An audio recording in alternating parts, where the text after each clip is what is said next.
क्या आप जानते हैं कि एक शहजादी की दानाई कैसे पूरी सल्तनत को तबाही से बचा सकती है? ये जादुई कहानी आपको हैरान कर देगी। एक दफे का जिक्र है, पहाड़ों के दरमियान एक खूबसूरत सल्तनत थी जिसका नाम हिकमदाबाद था। वहाँ के बादशाह अकबर बहुत मुनसिफ मिजाज और दानिशमंद थे।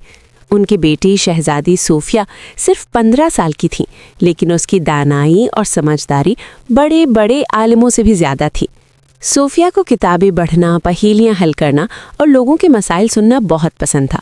जब महल में कोई मुश्किल आती तो बादशाह अक्सर अपनी बेटी से मशवरा करते। वजीरों को ये बात अच्छी नहीं लगती थी कि एक नौजवान लड़की उनसे ज्यादा समझदार है। एक दिन सल्तनत में अजीब बातें होने लगी। रात को महल के बाग में अजीब रोशनियां नजर आती, कुएं का पानी खून की तरह सुर्ख हो जाता और फसलें खुश्क होने लगी। लोग खौफजदा थे। बादशाह ने अपने तमाम वजीरों को बुलाया। हमारी सल्तनत पर कोई लानत आ गई है, हमें इसका हल तलाश करना होगा। सबसे बूढ़े वजीर ने कहा, हुजूर, हमें किसी जादूगर की मदद लेनी चाहिए। दूसरे वजीर ने कहा, नहीं, हमें फौज भेजनी चाहिए, ये जरूर किसी दुश्मन की साजिश है। लेकिन सोफिया खामोश बैठी सब कुछ सुन रही थी। उसने अपनी किताबों में ऐसी ही एक कहानी पढ़ी थी। अब्बूजान, सोफिया ने कहा, मुझे लगता है ये कोई लानत नहीं बल्कि कोई जादुई मखलूक हमारी सल्तनत में कैद है और मदद मांग रही है। वजीर हंसने लगे। शहजादी, ये बच्चों की कहानियां हैं, हकीकत में जादुई मखलूकात नहीं होती। लेकिन बादशाह ने अपनी बेटी की बात सुनी। सोफिया, तुम्हारा क्या ख्याल है, हमें क्या करना चाहिए? सोफिया ने कहा, अब्बूजान, मुझे जंगल में जाने दे, मैं सच्चाई तलाश करूंगी। बादशाह पहले नहीं माने, लेकिन सोफिया की इसरार पर आखिरकार राजी हो गए। उन्होंने 10 बहादुर सिपाही सोफिया के साथ भेजे। अगली सुबह सोफिया अपने घोड़े पर सवार होकर जंगल की तरफ रवाना हुई। जंगल घना और तारीक था। दरख्त इतने लंबे थे कि सूरज की रोशनी भी जमीन तक नहीं पहुंचती थी। सिपाही डरने लगे, लेकिन सोफिया बहादुरी से आगे बढ़ते रही। रास्ते में उन्हें एक बूढ़ा दरख्त मिला जिसकी शाखें जल रही थीं, लेकिन वो पूरा नहीं जल रहा था। ये कैसे मुमकिन है? एक सिपाही ने हैरत से कहा। सोफिया ने गौर से देखा और कहा, ये कोई आम आग नहीं, ये जादुई आग है, हम सही रास्ते पर हैं। वो आगे बढ़े तो उन्हें एक गार मिला। गार के दरवाजे पर अजीब से निशानात बने हुए थे। शहजादी, अंदर न जाएं, खतरनाक हो सकता है, सिपाहियों ने रोका। लेकिन सोफिया ने कहा, डर से कभी सच्चाई नहीं मिलती, मैं अंदर जा रही हूँ। वो मशल लेकर गार के अंदर गई।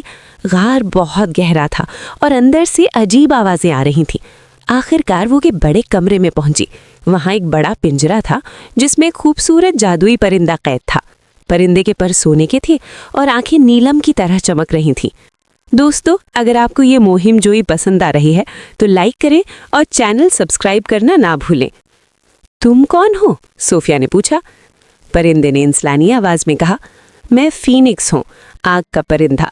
100 साल पहले एक बदकार जादूगर ने मुझे यहाँ कैद कर दिया था। मेरी ताकत खत्म हो रही है और इसीलिए तुम्हारी सल्तनत पर मुसीबतें आ रही हैं। सोफिया ने पूछा, मैं तुम्हें कैसे आज़ाद कर सकती हूँ?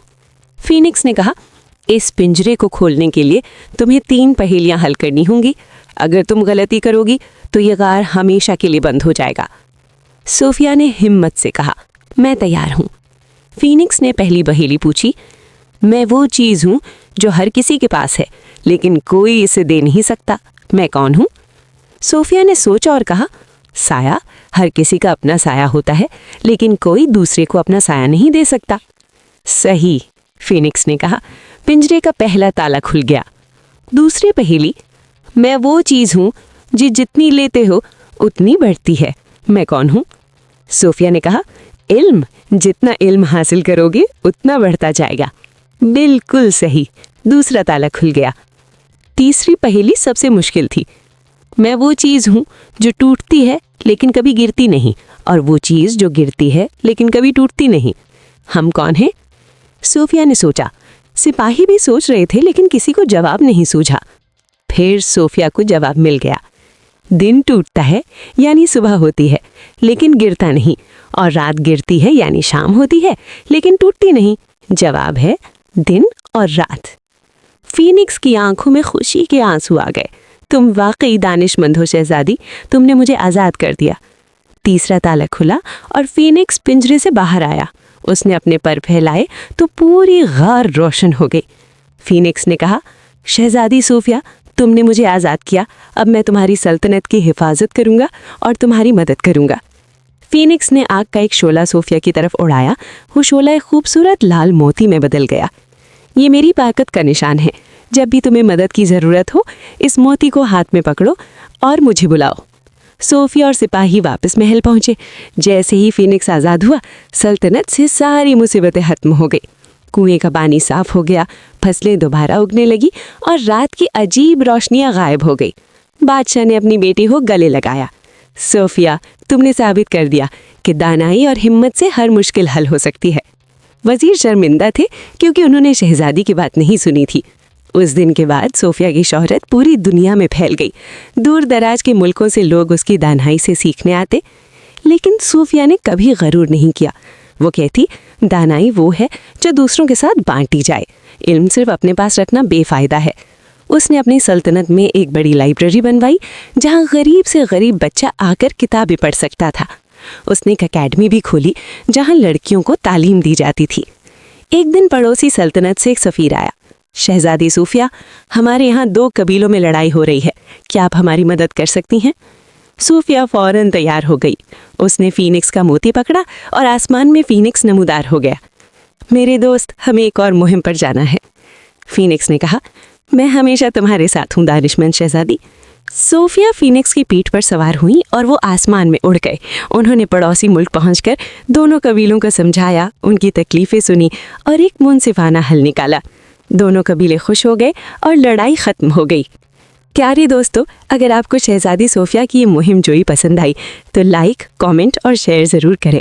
हमारे चैनल को सब्सक्राइब करें और बेल आइकन दबाएं ताकि ऐसी मज़ीद जादुई कहानियाँ देखते रहें।